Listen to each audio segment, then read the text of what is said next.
अस्सलामुअलैकुम everyone, welcome to my channel. आज मैं आपके लिए लेकर आई हूँ सर्दियों की बहुत ही मशहूर सौगात पंजीरी की रेसिपी।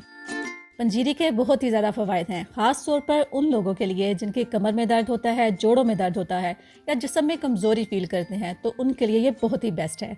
तो चले जी रेसिपी स्टार्ट करते हैं। सबसे पहले एक पैन के अंदर मैं शामिल कर रही हूँ 1 खाने का चम्मच देसी घी। हल्की आंच पर हम देसी घी को पिघला लेंगे। अब हम इसमें ड्राई फ्रूट्स को रोस्ट करेंगे। ड्राई फ्रूट्स में मैंने बादाम, काजू, अखरोट और पिस्ता लिए हैं। तमाम ड्राई फ्रूट्स मैंने 1-1 कप लिए हैं। आप अपनी मर्ज़ी से ये क्वांटिटी एडजस्ट कर सकते हैं।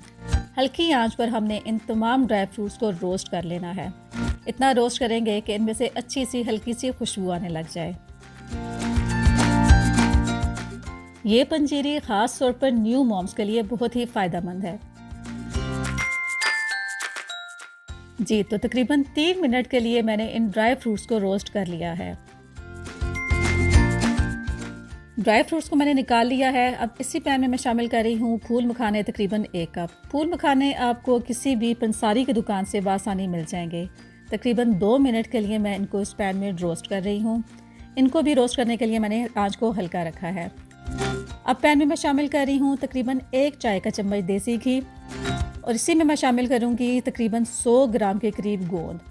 गोंद को भी हमने हल्की आंच पर रोस्ट करना है। इसका कलर भी जब तक चेंज हो जाएगा और ये साइज़ में डबल हो जाएगी और इसको हम जब हाथ से तोड़ेंगे तो ये इतनी क्रिस्पी हो जाएगी कि ये बासानी टूट जाएगी। इसका मतलब है कि ये गोंद तैयार हो गई है।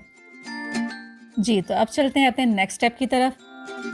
अब इन तमाम अज्जा को हमने पीस लेना है। सबसे पहले मैंने फूल मखाने शामिल किए एक जार में। इनको मैंने बारीक बारीक पीस लिया है। ये देखें, जिस तरह से हमने इनको पीस लेना है। अब हम बाकी तमाम ड्राई फ्रूट्स को भी इसी तरह से पीस लेंगे। ड्राई फ्रूट्स को हमने थोड़ा सा मोटा मोटा पीसना है, बहुत ज़्यादा पाउडर नहीं बनाना। ये देखिए जी, इस तरह से हमने ड्राई फ्रूट को भी पीस लिया है।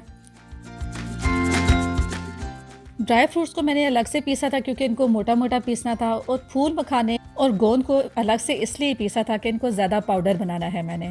ये देखें जी, गोंद को भी मैंने पीस दिया है। ये देखें जिस तरह से इसका पाउडर बनाना है, क्योंकि ये अगर दांतों के नीचे मोटी मोटी आए तो अच्छी नहीं लगती। अब अगला स्टेप है सूजी को भूनने का। तकरीबन 4 कप सूजी को मैंने एक पैन में शामिल कर लिया है। हल्की आंच पर हम इसको तकरीबन 10 मिनट के लिए ड्राई रोस्ट करेंगे। 10 मिनट के बाद आपको अच्छी सी इसमें से खुशबू आने लग जाएगी। अब इसमें मैं शामिल कर रही हूँ तकरीबन 4 खाने के चम्मच देसी घी। देसी घी डालने के बाद हम मज़ीद सूजी को भून लेंगे जब तक इसका हल्का सा प्यारा सा गोल्डन कलर आ जाएगा। ये देखें जी, सूजी हमारी अच्छी तरह से भून गई है। अब हम इसमें शामिल कर रहे हैं थोड़ा सा मज़ीद देसी घी। देसी घी आप अपनी मर्ज़ी से एडजस्ट कर सकते हैं। मैं यहाँ पर 1 कप देसी घी का इस्तेमाल कर रही हूँ। देसी घी डालने के बाद हमने अच्छी तरह से इसको हल्की आंच पर मिक्स किया है। देसी घी हमारा पिघल चुका है। अब हम इसमें शामिल कर रहे हैं जो हमारे तमाम ड्राई फ्रूट्स हमने पीस लिए थे, वो इसमें शामिल कर दिए। अब इसमें मैं शामिल कर रही हूँ तकरीबन 3 से 4 खाने के चम्मच चार मगज़। चार मगज़ भी आपको बआसानी किसी भी स्टोर पर या पंसार की दुकान से मिल जाएंगे। तकरीबन 3 से 4 खाने के चम्मच ही मैं इसमें किशमिश डाल रही हूँ। पिसी हुई गोंद हम इसमें शामिल करेंगे और साथ ही इसमें मैं ऐड कर रही हूँ फूल मखाने। पिसा हुआ नारियल मैं इसमें शामिल कर रही हूँ तकरीबन 1 कप। नारियल अगर आप ताज़ा लेकर इसको खुश करके पीसेंगे तो इसका टेस्ट और भी ज़्यादा अच्छा आएगा। यहाँ पर 2 कप मैं शक्कर का इस्तेमाल कर रही हूँ। आप इसकी जगह चीनी का भी इस्तेमाल कर सकते हैं, लेकिन चीनी की निस्बत शक्कर का टेस्ट बहुत अच्छा आता है इसमें। इन तमाम अज्जा को हमने हल्की आंच पर मिक्स कर लेना है। जी तो जनाब, ये ताकत का खजाना हमारी मज़ेदार सी पंजीरी तैयार हो गई है। मज़ेदार। इसको आप सुबह के टाइम तकरीबन 4 से 5 खाने के चम्मच नाश्ते में खा सकते हैं। इसको आप किसी भी एयर टाइट जार में डालकर फ्रिज में 1 महीने तक महफूज रख सकते हैं।